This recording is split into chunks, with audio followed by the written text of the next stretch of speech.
Bom dia a todos. Hoje é 2 de setembro de 2025, declaro aberta a sessão da segunda Câmara Julgadora do Tribunal de Impostos e Taxas. Na composição de hoje, eu como presidente, vice-presidente Dr. Argos Gregório, Daniela Rodrigues Gonçalves e substituindo Samuel Magro, Thierry Serikawa. Aqui presente, seja bem-vindo, Thierry. Pela representação fiscal, Luciana Carvalho Duarte. Nós temos 3 processos em pauta, nenhuma inscrição para sustentação oral. Então, podemos, passar diretamente para a proclamação dos votos, né?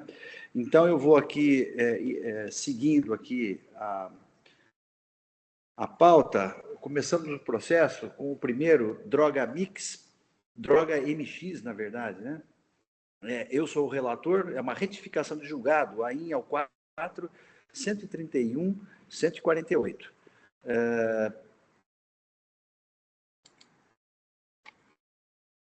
Muito bem.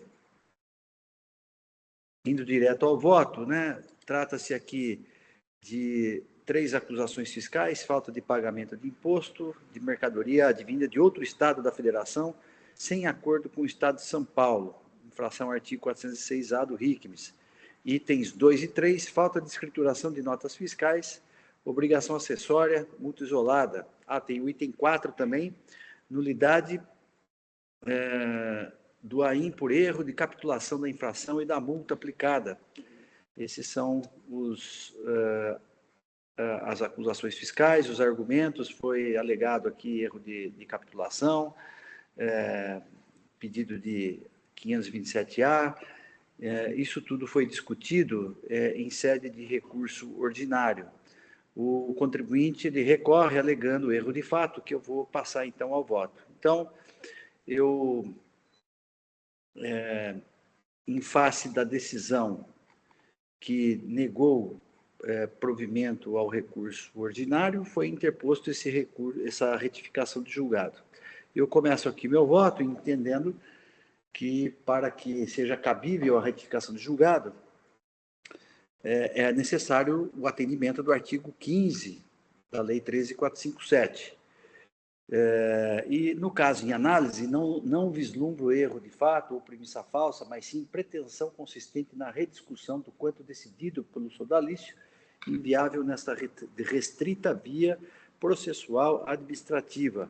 O recorrente diz, em síntese, que houve cerceamento de defesa diante da impossibilidade de comprovar a regularidade das operações. Nem teve oportunidade de examinar previamente o trabalho fiscal para identificar as inconsistências. Também aponta que juntou todos os documentos necessários para comprovar suas alegações. E esse é o resumo do que foi alegado, e eu trago aqui um trecho para ilustração, né? Um trecho das razões de retificação de julgados, as folhas 405 a 407.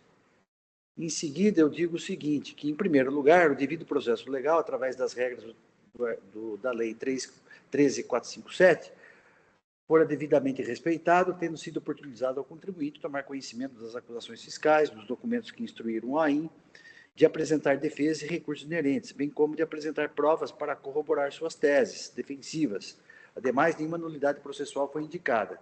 De outra parte, infere-se que todas as questões que envolvem o mérito das acusações fiscais foram devidamente enfrentadas pelo acordo retificando, atendendo, conforme os fundamentos de folhas 391 a 393.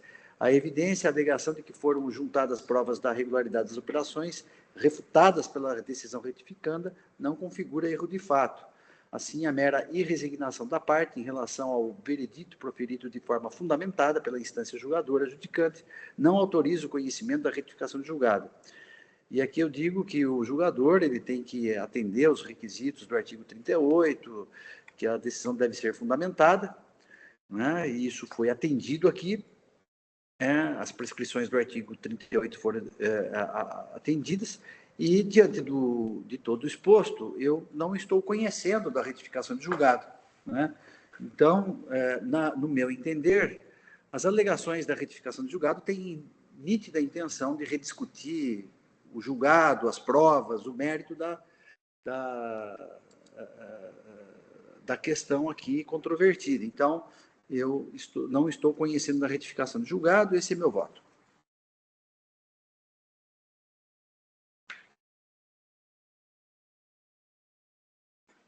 Muito bem, não havendo inscritos, eu estou encerrando os debates. Aguardo que os senhores juízes confirmem presença para quórum de votação.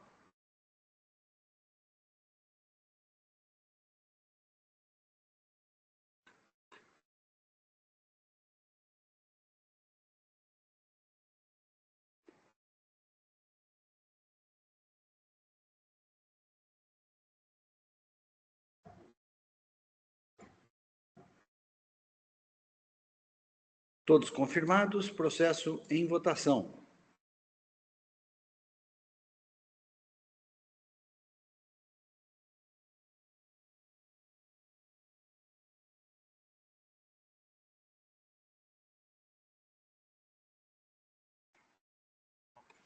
Votação encerrada, proclamo o resultado do julgamento.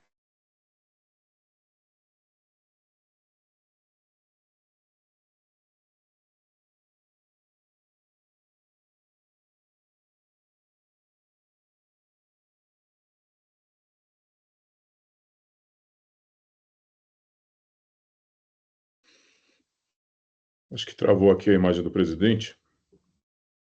Deixa eu só mandar uma mensagem aqui.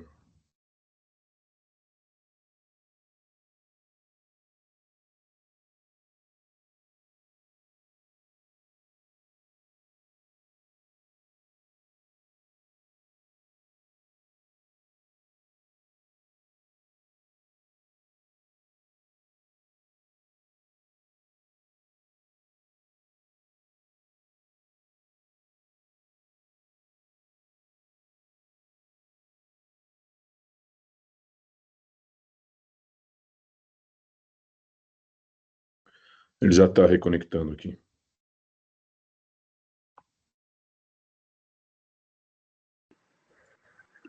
Desculpe, aí caiu aqui a minha internet aqui, mas já retornando. Então, Temos a sua voz, não, pelo menos eu não tenho imagem, presidente. Opa! A minha imagem estava normal. Pronto. Estão me vendo agora? Eu sim. Normal? É. Argos? Eu vejo um branco, mas, enfim, não prejudica. Thierry está me vendo também, Thierry? Sim, presidente. Normal. Ué? Sem problemas. Não sei, é só branco aqui. Eu estou até com medo de dar um refresh e perder o sinal, mas toda sorte. Deixa eu ver aqui se eu entrar e sair na imagem. Não, acho que deve ser no meu, que os colegas estão vendo. Aqui tá, para mim está normal agora. Tá, eu tô online, se eu der um refresh eu continuo online, tá? Se por acaso minha imagem sumir aqui, vamos lá. Bom, então a retificação de julgado não foi conhecida, né, à unanimidade. Então passamos então ao próximo processo da pauta. O doutor Argos está voltando aí? Estou, agora com a imagem de todos. Então, ótimo. Então, tá bom. Então, doutor Argos, eu encerrei o julgamento da retificação de julgado, então vamos passar para o próximo processo da pauta. Na sequência aqui, seguindo aqui a pauta, distribuidora de combustíveis Saara. Eu sou o relator, o AIN é o 4035575. É um recurso ordinário, eu sou o relator, não há inscrição para sustentação oral, então eu passo então diretamente ao julgamento. Vamos lá. Muito bem. Então, nós temos aqui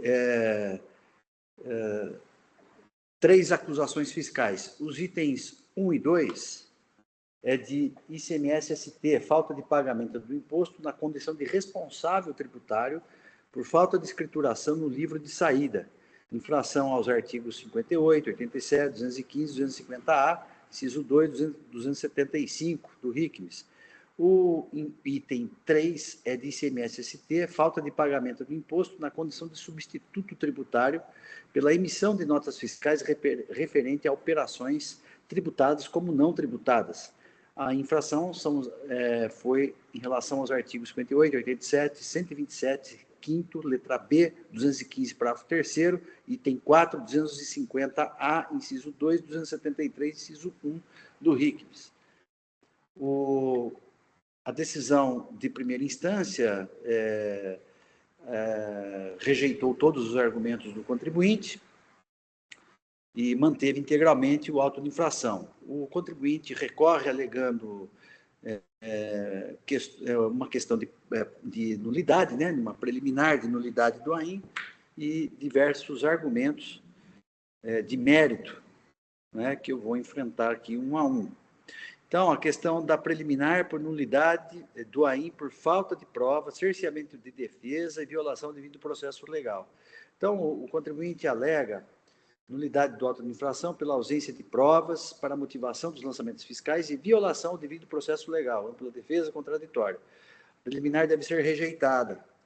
Primeiramente, afasto de plano as alegações de nulidade do AIM, até porque as questões ventiladas pelo recorrente se confundem com a matéria de fundo. E aqui eu digo que passo aqui a transcrever o artigo 34 da Lei 13.457, né? E dizendo em seguida que verifica-se que o auto de infração atende a todos os requisitos da norma do artigo 34, principalmente no que tange aos incisos 3, 4, 5, parágrafo 1º do artigo 34.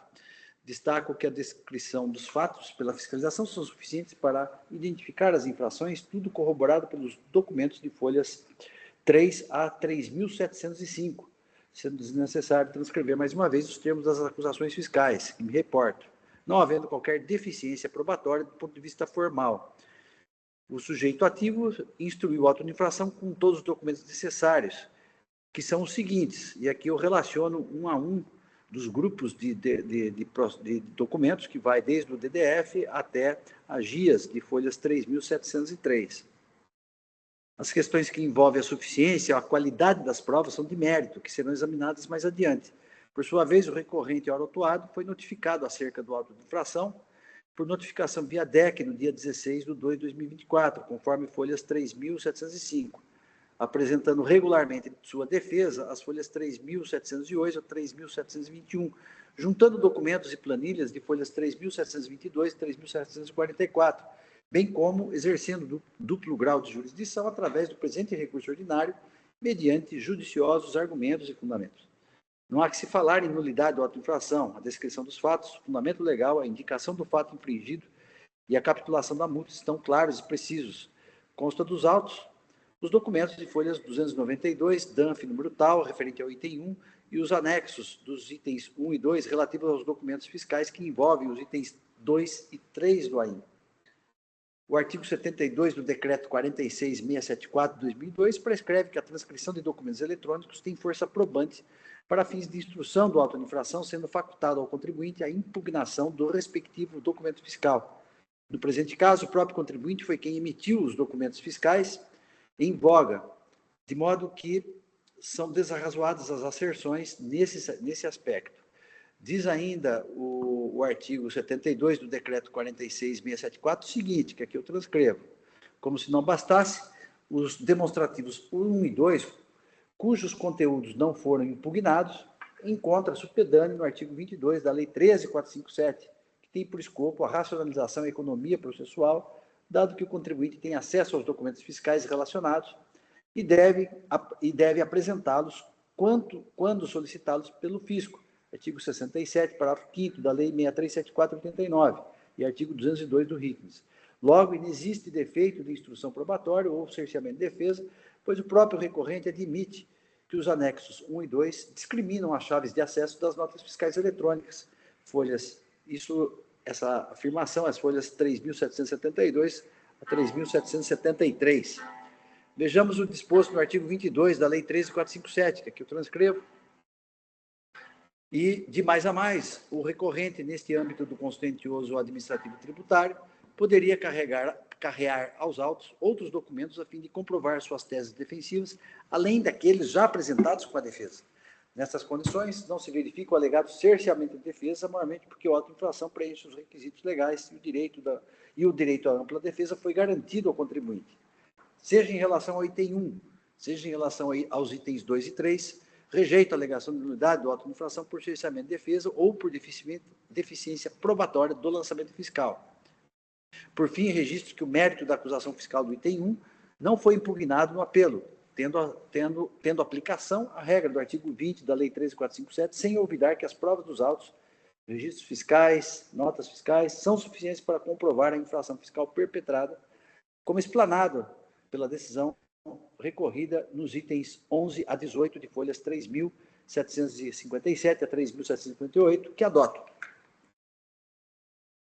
Quanto ao mérito, item 2 se refere à falta de pagamento de ICMS na qualidade de responsável tributário, tendo em vista a ausência de regular escrituração no livro de registro de saídas e documentos fiscais referente a operações de saídas tributadas, sem débito. Alego recorrente, erro de acusação, na medida em que o artigo 85, inciso 1, letra B, da Lei 6374/89, não tem aplicação, pois o contribuinte teria escriturado as notas fiscais, mas sem débito, de tal modo que a infração é por descumprimento da obrigação acessória, não por falta de pagamento do imposto. Sem razão, o recorrente, em proêmio, incide a regra do artigo 20 da Lei 13.457, uma vez que o recorrente não impugne no mérito da acusação fiscal, mais uma vez. Aduz, no entanto, erro de acusação para justificar o cancelamento do item 2. Deveras, a linha B, inciso 1 do artigo 85 da Lei 6374, prescreve no antecedente da norma sancionatória, com todas as letras, que incide a multa quando a falta de pagamento de imposto. 2, quando o documento fiscal é emitido. 3, mas não é regularmente escriturado em livro fiscal próprio. E aqui eu transcrevo a regra do artigo 85, inciso 1, letra B. Como se denota a perfeita subsunção dos fatos relatados no item 2, a hipótese legal surge transcrita a teor dos documentos que instruem o auto de infração, que demonstram que as notas fiscais de operações tributadas foram emitidas e escrituradas, porém sem débito, conforme confessado às folhas 3.775, tendo como consequência a falta de pagamento do ICMS, conforme DDF de folhas 3, justamente porque os documentos fiscais não foram regularmente escriturados. Assim, a capitulação da multa está correta. E aqui eu faço algumas considerações a respeito da subsunção, né, do fenômeno da subsunção. E com essas considerações, e com arrimo na melhor doutrina sobre o tema, não vislumbro, no presente caso, o erro de acusação, nem capitulação erro de acusação, nem de capitulação da multa fiscal. A postura do contribuinte, no meu sentir, visou nitidamente sonegar imposto, cujo artifício de não escriturar documentos fiscais com débito poderia potencialmente enganar o fisco em sua regular atividade fiscalizatória dentro do quinquídio decadencial. Então, por essas razões, mantém o item 2. Item 3. No que tange ao item 3, é de falta de pagamento de imposto da condição de substituto tributário por ter emitido notas fiscais referentes a apurações tributadas como não tributadas, de acordo com o anexo 2, folhas 276 a 290, e demais documentos que instruiu aí.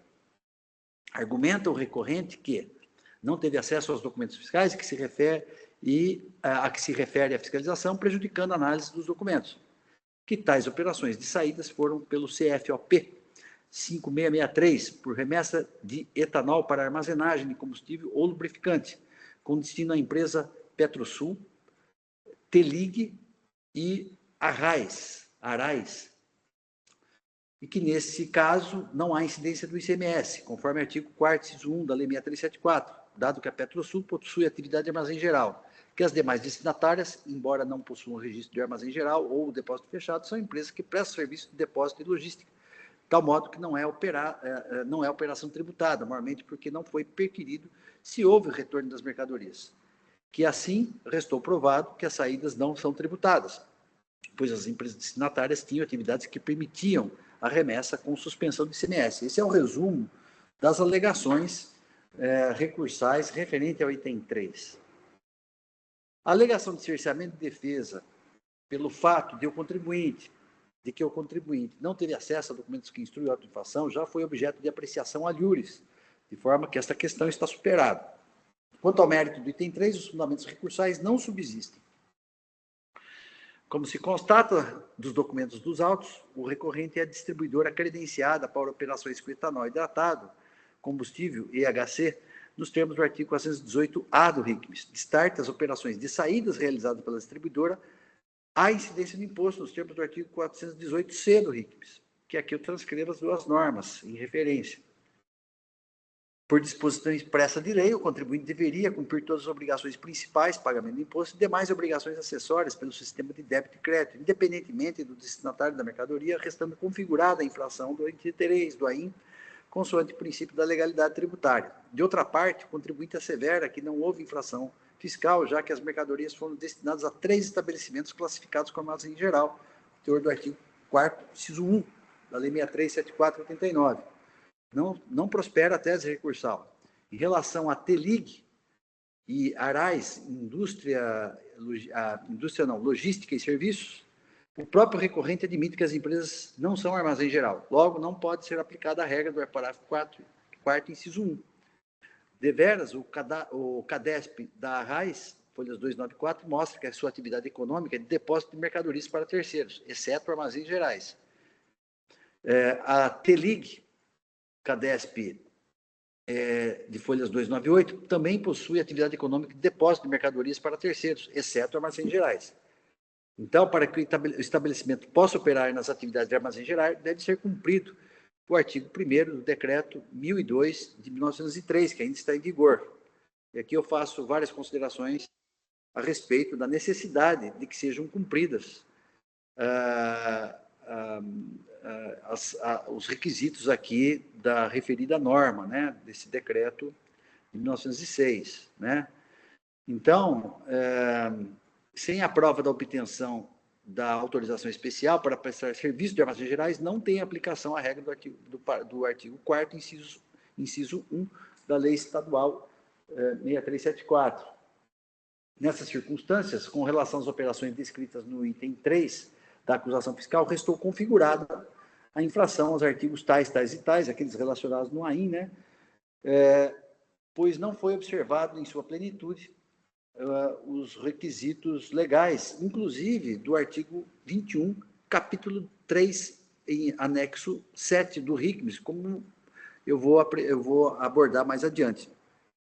Quanto ao estabelecimento Petrosul, de fato, consta no CADESP a atividade econômica de armazém geral, porém sem matrícula na JUSESP, conforme ocorrência fiscal mencionada às folhas 294 dos autos, em contrariedade ao artigo 1º do Decreto 1102 de 1903. Além do mais, verifica-se que o CNAE secundário do estabelecimento consta atividade de comércio atacadista de álcool carburante e demais combustíveis, CNAE 4681-8/01, folhas 295, contrariando o artigo 8º, parágrafo 4º do Decreto 1102 de 1903, que veda que o armazém geral exerça comércio de mercadoria idêntica ao que se propõe a receber em depósito. Destarte, não há como acolher a tese do contribuinte de não incidência do imposto por manifesto descumprimento das normas de regência que regulam a atividade de armazém geral.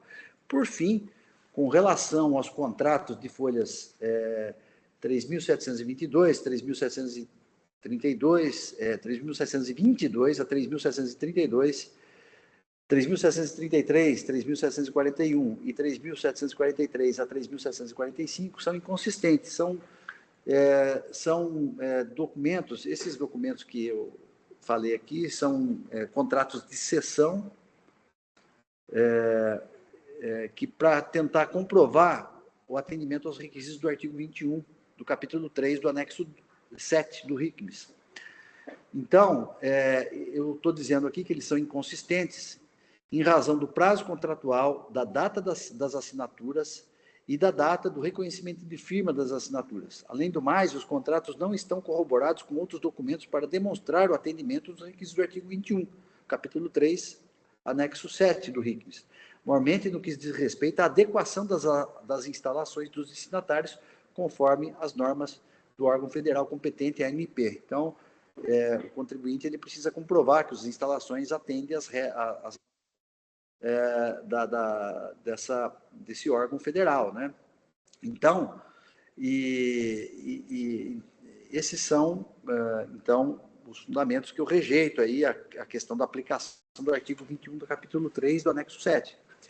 E, para tanto, eu estou me reportando ao quanto a decisão de primeira instância, ela abordou aí a miúde essa questão das provas, dos contratos, né, a análise desses contratos, as folhas 3.763 a 3.764, que aqui eu transcrevo.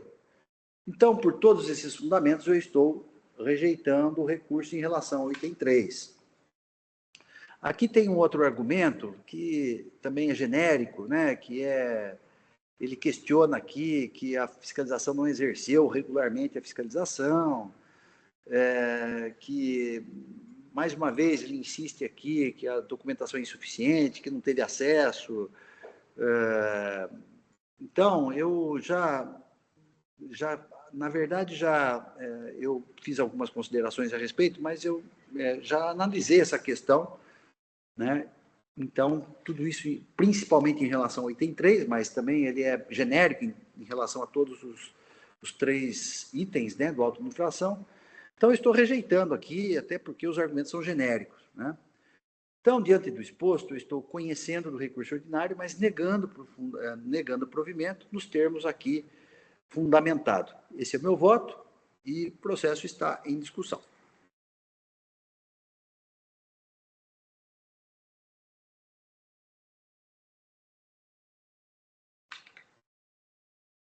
Muito bem, não havendo inscritos, eu estou encerrando os debates.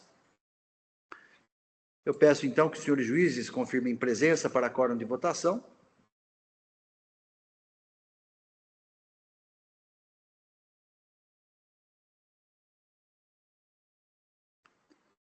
Todos conformados, processo em votação.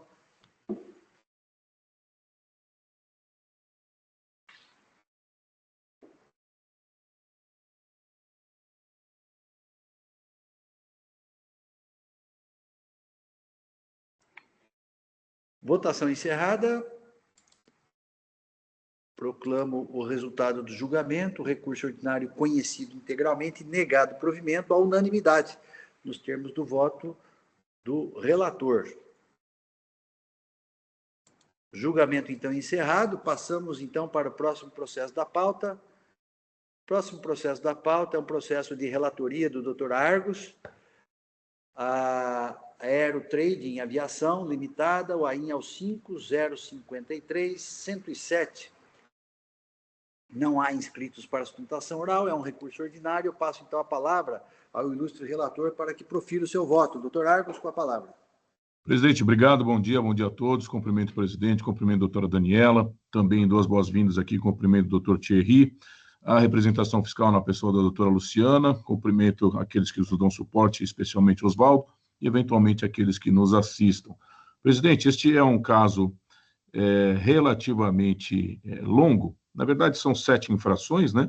Sendo que as 3 primeiras dizem respeito a acreditamento indevido, e as infrações 4, 5, 6 e 7 dizem respeito à falta de escrituração de determinados documentos.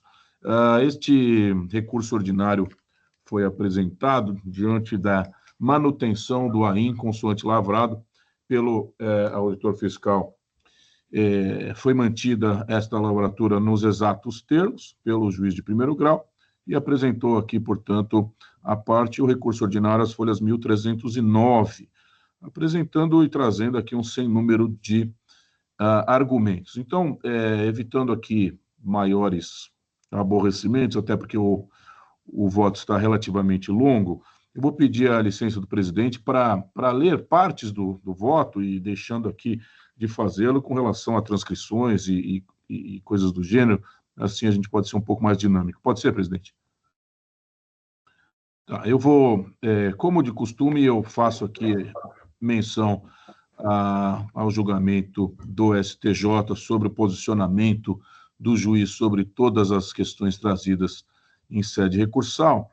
Passo aqui o resumo das infrações relacionadas aos itens 1 a 7 trazidos pela representação fiscal e já coloco aqui aquilo que foi exposto pela pela recorrente e digo aqui, revisito o teor do quanto decidido em sede monocrática, encontro as folhas 1295, junto aos itens 4.8 a 4.14, arrazoado acerca não só da legislação aplicada à conduta descrita no item 1, como também os efeitos da sua aplicação no que toca às operações nele descritas em concreto. A respeito da matéria vertente, tenho de há tempos para mim, devo prevalecer por razões jurídicas sistemáticas, o entendimento proferido pelo STF, no reconhecimento da repercussão geral, que desencadeou a redação do tema 520, quando da análise do recurso, diga-se o mesmo mencionado pelo julgador de piso junto ao item 4.9 da sua decisão. Eu vou rapidamente só ler parte do item 4.9 para ficar claro. O STF acaba pacificando a questão da sua decisão no tema 520, de repercussão geral, que aborda a sujeição ativa do ICMS na importação de mercadorias e sobre a interpretação do termo destinatário da mercadoria. E eu cito aqui que ficou consignado: o sujeito ativo da obrigação tributária de ICMS incidente sobre mercadoria importada é o Estado-membro no qual está domiciliado ou estabelecido o destinatário legal da operação, que deu conta da circulação da mercadoria com transferência de domínio. Então, eu coloco aqui, seguindo o próprio entendimento do pretório excelso acerca da sujeição ativa da obrigação tributária do recolhimento de ICMS incidente sobre mercadoria importada, depreende-se da leitura dos documentos juntados aos autos que o mesmo não é o Estado de São Paulo, mas tão somente o Estado-membro onde estão localizados os destinatários legais que darão causa à circulação das mercadorias. É exatamente o que se extrai da leitura demonstrativa de folhas 13 e 14 e dos demais documentos juntados às folhas 15 e 780, consoante observado pelo juízo monocrático. Vou ao referido demonstrativo, nele constato que apenas as notas fiscais 2563, 3022 apresentavam como unidade federativa do adquirente o Estado de São Paulo. Constato também que, em ambos os casos, a observação de que o recolhimento de ICMS se deu pelo importador. Nos demais casos, aponto que as notas fiscais, e eu cito todas as notas fiscais, apresentam unidades federativas outras que não São Paulo: Goiás, Ceará, Amazonas e Minas Gerais. Não fosse suficiente ao compulsar os termos da manifestação fiscal constados nas folhas 12 e 664, resta inequívoco que a empresa recorrente Aerotrade em Aviação Limitada não figura como adquirente, mas tão somente como importadora por conta e ordem de terceiros, estes sim adquirentes, localizados em outras unidades da federação que não o Estado de São Paulo. Então, eu cito aqui parte de manifestação do autuante e coloco que esses argumentos trazidos aqui pelo contribuinte não devam ser acolhidos. Em relação aos itens 2 e 3, resume-se a recorrente a afirmar textualmente que a empresa autuada, notificada previamente, respondeu plena e satisfatoriamente às notificações e informou a retificação de suas obrigações acessórias mediante substituição da EFD. Contudo, a autoridade fiscal, diz a autuada, houve por bem desconsiderar a regularização levada a efeito pela empresa aqui recorrente, não promovendo a homologação desses procedimentos retificadores. Isso com relação aos itens 2 e 3. Com relação aos itens 2 e 7, a recorrente fia-se na ausência de uma fé e de prejuízo ao erário, invocando não só o entendimento dos tribunais superiores, como também a letra do artigo 112 do CTN. Com todas as vênias de estilo, é falacioso o argumento de restar evidente e incontroverso, entre aspas, que a existência de saldo credor nos períodos referenciados no AIM, montante superior aos créditos glosados, evidencia que o imposto devido foi integralmente recolhido.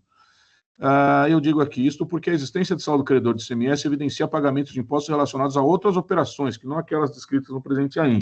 Se de um lado se pode afirmar textualmente que tributos foram pagos e que tais pagamentos levaram, por força do princípio da não cumulatividade, ao estoque, entre aspas, de créditos de ICMS junto às contas fiscais da empresa, de outro não se pode atestar que tais pagamentos diziam respeito às operações descritas nos itens 2 e 3 do presente auto de infração. Ao revés, é possível afirmar que tais créditos são irregulares em relação a tais operações, por duas razões. A uma, porque em relação ao creditamento descrito no item 2, consoante extraído da própria acusação, a recorrente afirmou não reconhecer a nota fiscal 20. E ainda diz, e ao consultar o site da Cefaz, apresenta inexistente na base de Cefaz Nacional. A duas, eis que a substituição de sua EFD deu-se após o início de ação fiscal. Fato este que per se afasta os efeitos da espontaneidade, permanecendo, portanto, a infração apontada, persistindo a ilegitimidade do creditamento de ICMS feito. É o que diz aqui a representação junto ao item 37 do seu parecer, eu transcrevo aqui e digo: a despeito de estar a substituição de FD prevista no corpo da portaria CAT 147, invocada pela recorrente, Para aproveitamento dos efeitos da espontaneidade retromencionada, deve o contribuinte assim o fazê-lo, quando entender necessário, antes do início de qualquer ação fiscal. Realidade esta que não se confunde com o caso destes autos. Transcrevo aqui o artigo 15 da portaria 147 e coloco, ainda que se afirme pela inexistência de dolo, fraude ou simulação, ou seja, inexistência de má-fé por parte da conduta da recorrente, fato é que o acreditamento deu-se de modo indevido, fato este incontroverso, eis que admitido pela própria empresa, cujo refazimento da EFD não aproveita as consequências previstas para sua realização antes de qualquer ação fiscal, ao menos no caso concreto. Desta feita, torna-se esquálido o argumento a considerar a intenção do agente, no caso, a vontade de causar prejuízo ao erário, frente à correta aplicação do entendimento residente no artigo 136 do CTN. Cito 136. Cito também trecho do parecer da representação fiscal, as folhas 1349. Por uma ou por todas as razões, entenda pelo acerto do quanto decidido em sede monocrática em relação aos itens 2 e 3 do AIN, itens mantidos. Quanto aos itens 4 a 7 deste AIN, rememore que os mesmos tratam de acusações referentes ao descumprimento de obrigações acessórias pela ausência de registros de documentos fiscais diversos. Cito aqui que a recorrente admite as condutas praticadas, alegando se tratar de inobservâncias formais, fato esse que, por si só, tornam incontroversas as acusações nos termos do artigo 20 da nossa Lei 13.457/2009. Não menos importante, insurge-se a recorrente em relação às multas aplicadas, item 2.4 do seu recurso, afirmando não existir fundamento de validade jurídica para a imputação de multa de ofício, consistente percentual que resulta em montante, inclusive, superior ao tributo, tampouco que totaliza em 100% do tributo correspondente. Eles pedem a aplicação do 527-A do regulamento. E aí, eu coloco aqui, com relação à confiscatoriedade da multa, cito aqui o meu entendimento pessoal, mas digo também que eu não poderia afastar a lei válida, vigente e eficaz, ainda que eu me sensibilize com o teor da multa. Também coloco, não há que se falar em possibilidade de aplicação da previsão contida no 527-A, tomando por base a falta de pagamento de imposto.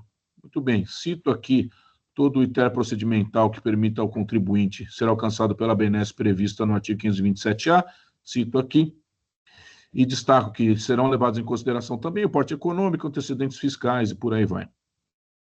Cito os requisitos objetivos, os requisitos subjetivos para aplicação do 527, e vou lá. Com relação aos itens 1 e 3, não há dúvida da impossibilidade de aplicação, eis que há a falta de pagamento de imposto.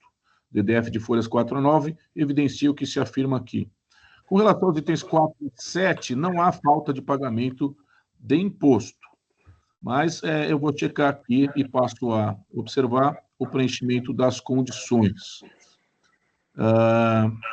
E digo aqui, a despeito de que, quanto aos critérios objetivos em relação aos itens 4 a 7, inexiste ausência de pagamento de tributo e não foram verificados dolo, fraude ou simulação, concluo que, em relação aos critérios subjetivos, não tanto o porte econômico, mas especialmente em relação aos antecedentes fiscais do contribuinte, ambos são, ao meu sentir, impeditivos de aplicação da letra do 527-A.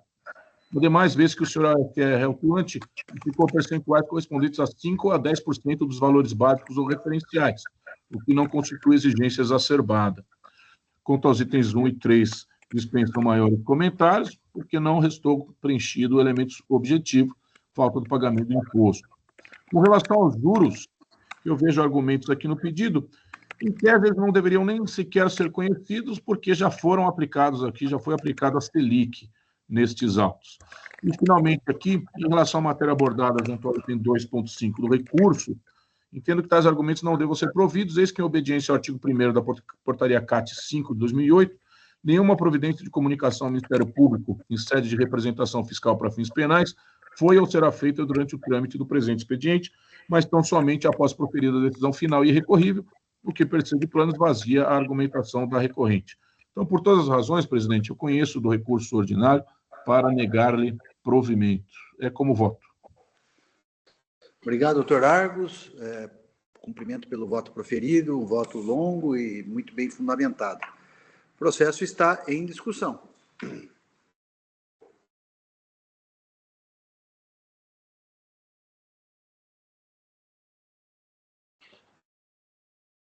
Sem inscritos, eu estou encerrando os debates. Peço que os senhores juízes confirmem presença para quórum de votação.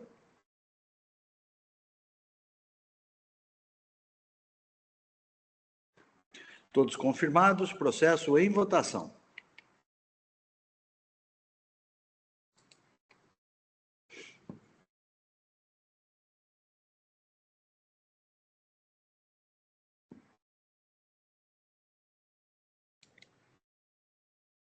Votação encerrada. Proclamo o resultado do julgamento. Recurso ordinário conhecido integralmente, negado provimento à unanimidade, nos termos do voto do ilustre relator.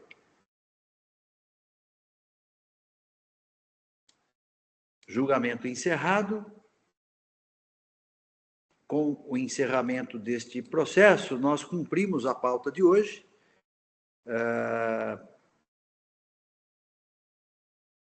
De modo que eu estou declarando encerrada a sessão da segunda Câmara Julgadora. Estou encerrando aqui a sessão no EPAT. Sessão no EPAT encerrada. Visualizando ata. Tudo ok? Então, eu agradeço a todos pelos trabalhos e peço, então, para que o Oswaldo encerre, então, a nossa gravação de hoje.